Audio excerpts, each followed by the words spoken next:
Introducing the Intuitive Hour, Awaken Your Inner Voice, with psychic medium, author, and intuitive life coach, Michelle Beltran. The Intuitive Hour will empower you to learn how to magnify the powers of your intuitive voice. Listen in and expand your understanding of what it means to be psychic and how to awaken, amplify, and trust your inner voice. Hello, everyone, and welcome to the Intuitive Hour, Awaken Your Inner Voice. I'm your host, Michelle Beltran, and I'm delighted that you are here.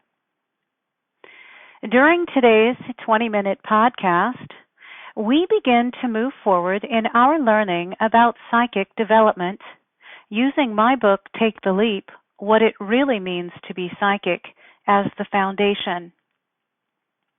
I'd like to get started, however, with just a bit about my story. Just who is Michelle anyway, you might be asking? Then we'll take some time to discuss what it means to be psychic. So let's jump right in. Some years ago, I embarked on the journey of a lifetime, or maybe several lifetimes. I had lived a fairly nomadic professional life, moving from one career or enthusiasm to another. I'd been in the Air Force, worked as a probation officer, taught young people, and been a professional cyclist. Once, when I was working as a probation officer, my chief described my life as being rich with escapades. She wasn't entirely wrong. And in spite of the fact that the description appeared accurate, it was not how I would have described it. I had an overwhelming sense, a primordial urging, that something was not right, that there must be more to life than this seemingly fortunate life I was leading. I remember sitting in my office, comfortably employed with the state in a position many would have been thrilled to hold, knowing I was not living up to my potential. Life should be engaging, passion-filled, and stimulating. That realization prompted a couple of questions I had never asked myself before. What exactly is my potential? How do I go about pursuing it? These questions brought awareness that the only way to complete fulfillment was to embrace the thing I had inwardly desired my entire life, the development of my mind, my consciousness, my inner leanings, and my psychic propensities. Once I committed myself to this journey of self-discovery, I focused all my attention on growing an awareness of my higher self, my connections with the universe, and the psychic abilities I had overlooked and ignored. I haven't looked back since that day. I began formal psychic training at the Chico Psychic Institute. Later, I studied at the Reno Psychic Institute in Reno, Nevada. Shortly thereafter, I discovered mediumship abilities and studied at Mystic Shift Mediumship School. Each class and each new revelation served to kindle my excitement and energy for more. My skills were expanding, and my abilities were blossoming and developing. I no longer had superficial ideas about the psychic realm and just how psychic development happens. I studied and read everything I could and began practicing my innate abilities earnestly and sincerely. Several psychic practices caught my interest, but I was most intrigued by the practice of controlled remote viewing, what I now call distant sensing. Like anyone who embarks on this lifestyle quickly discerns, I had an inclination for practices for which I later learned I had a talent. I soon discovered that practice was distant sensing. I found it captivating and fascinating. With fervor, I sought out expert guidance from Dr. Paul H. Smith, one of the longest-serving remote viewers in the Stargate Psychic Military Espionage Program. Distant sensing was a scientific connection to a profession, psychic examination, that I knew to be valid, but others found hard to trust. I believed that if the Central Intelligence Agency found value and significance in psychic research, it was possible to change the public's negative perceptions and prejudices. If you're listening to this podcast, you must be curious about the powers of the mind. Like me, you may have the feeling there is more to life than can be explained by our physical experience of the world. Quoted in the book The Joy of Kindness by Robert Fury, I thoroughly believe what the French philosopher and Jesuit priest Pierre Teilhard de Chardin wrote about the reality of living. We are not human beings having a spiritual experience. We are spiritual beings having a human experience. It didn't take long before I teamed up with Deborah King, an internationally known life coach and alternative healer, and things changed even more dramatically.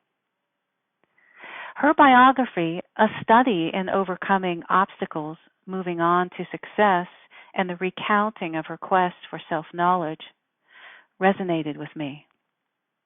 It was her life story that led me to realize the importance and impact of reaching one's higher self. Deborah helped me orient my teaching and focus my objectives. I soon opened my own practice and currently work to help thousands who need answers to life's big questions. My practice consists of mediumship, controlled remote viewing, psychic readings, and intuitive life coaching. It is my hope that you will dive deeply into exploring your own higher self and give credit to your special psychic callings.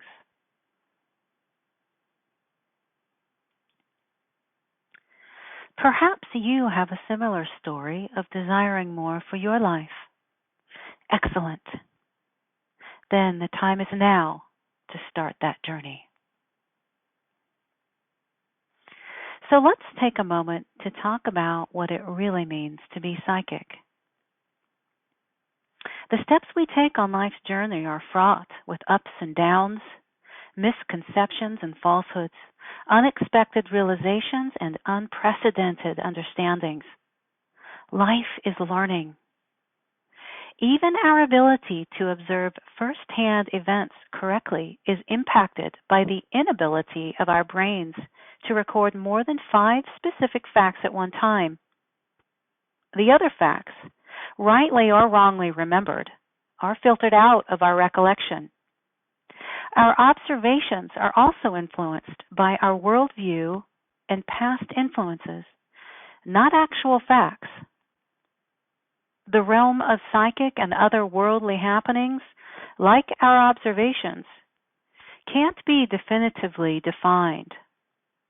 But in spite of that, the world of psychic phenomena has thousands of followers, and the people who believe in an active, unseen world practice its teachings. What we do know about this area of life is that such belief structures are part of our culture. The world of active spirituality, of psychic seeing, mediumship, and other psychic modalities is growing. Just as many people are interested in religious principles and inspirations, many are interested in the mysterious realm of the supernatural.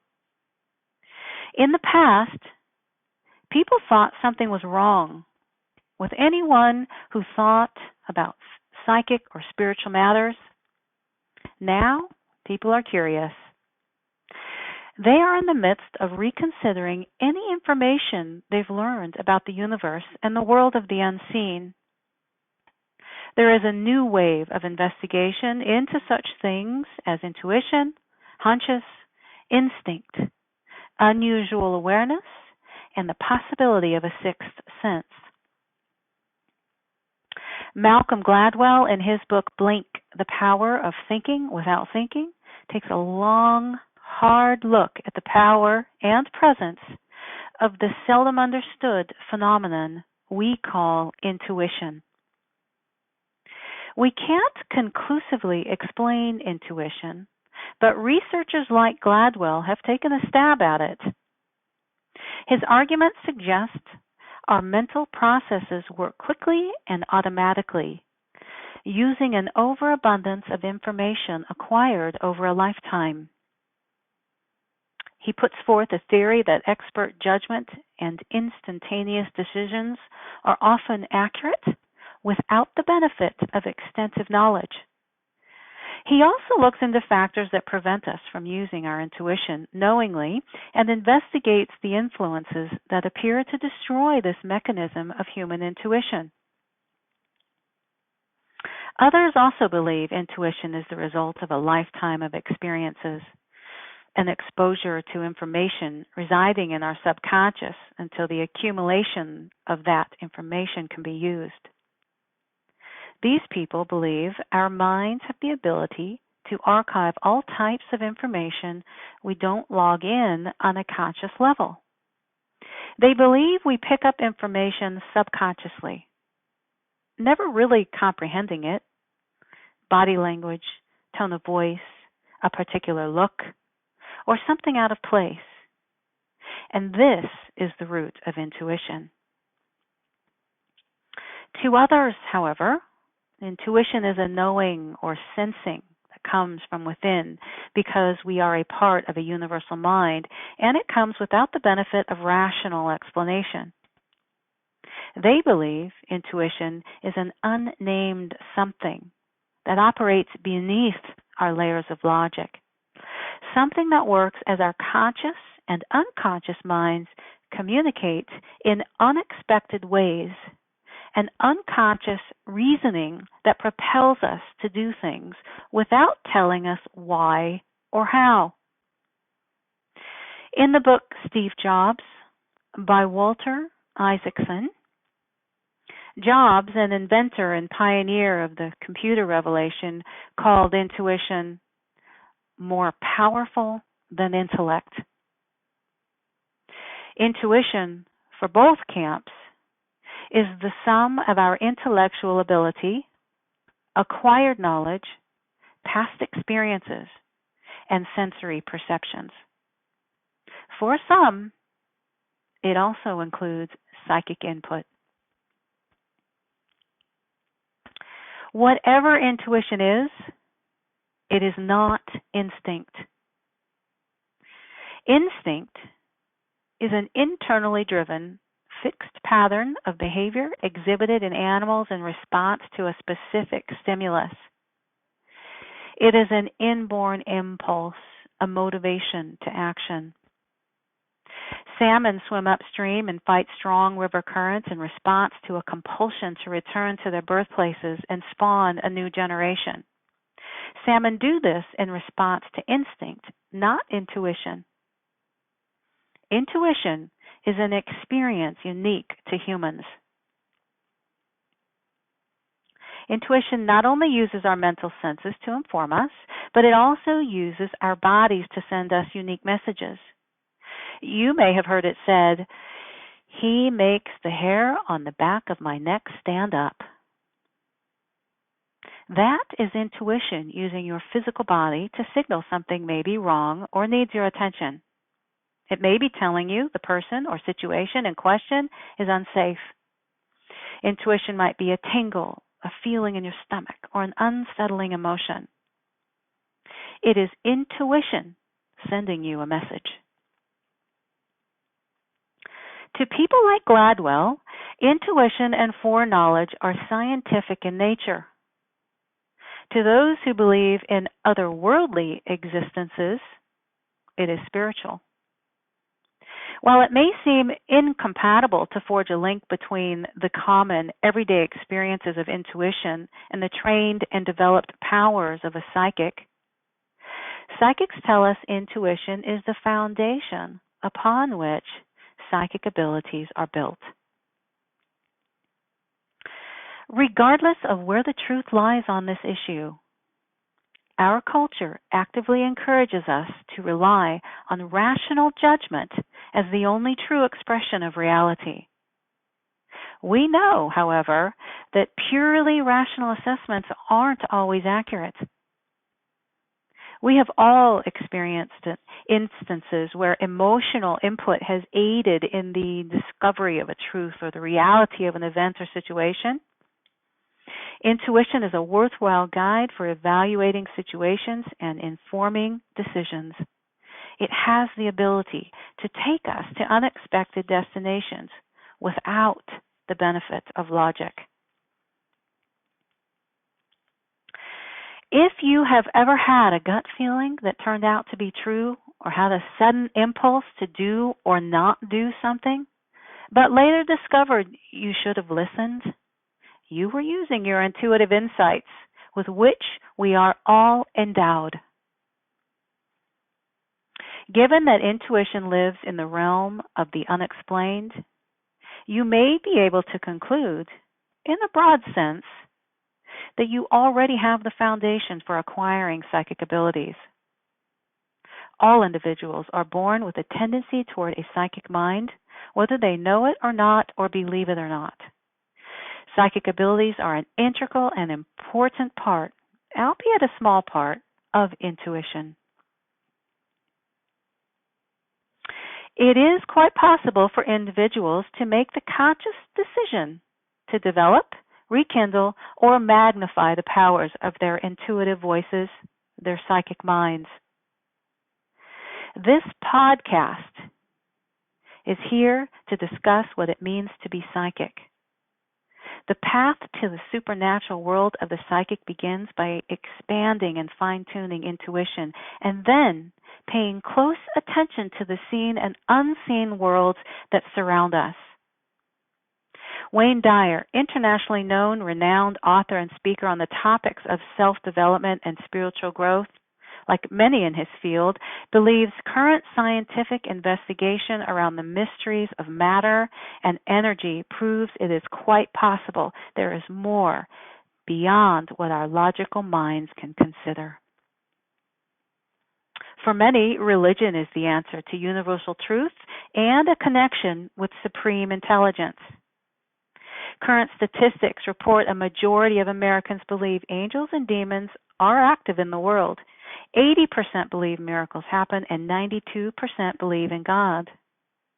To others, cultivating and establishing psychic abilities will aid in a search for the power of a universal mind and a universal spirit that unifies us all. The acquisition of psychic abilities is not simply the pursuit of a psychic mind. It is more about embarking on a journey of self-discovery to awaken an innate desire to understand the universe and the unseen world. It is not a question of being more intuitive than anyone else, and it is not a question of being endowed with more psychic abilities than anyone else. It is only about you, and whether or not you want to engage in an exploration of the spirit realm or acquire psychic abilities by becoming familiar with the practices of the psychic world.